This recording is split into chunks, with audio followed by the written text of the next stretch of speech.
నేరేడికొండ మండలంలో చిన్న బుగ్గారం గ్రామ పంచాయతీ చివరి రోజు జోరుగా ప్రచారం కొనసాగుతోంది. సర్పంచ్ పోటీలో 3 అభ్యర్థులున్నారు. వారిలో సర్పంచ్ పీఠం ఎవరు కైవసం చేసుకుంటారనేది ప్రజల్లో చర్చ జరుగుతోంది. బరిలో 3 అభ్యర్థులు రాథోడ్ సునీత బ్యాట్గుత్, రాథోడ్ చంద్రకళ కాతేరగుత్, జాదవ్ ఉజ్వల్ ఉంగరగుత్తు గ్రామ పంచాయతీని అభివృద్ధి చేసి తీరుతామని 3 అభ్యర్థులు హోరాహోరీగా ప్రచారాలు జరుగుతున్నాయి.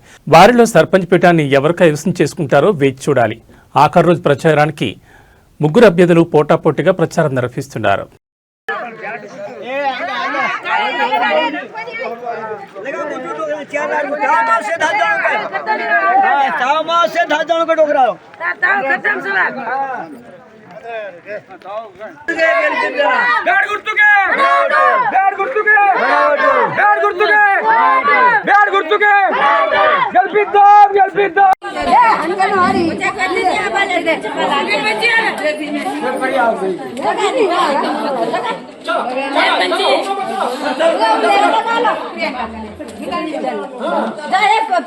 चला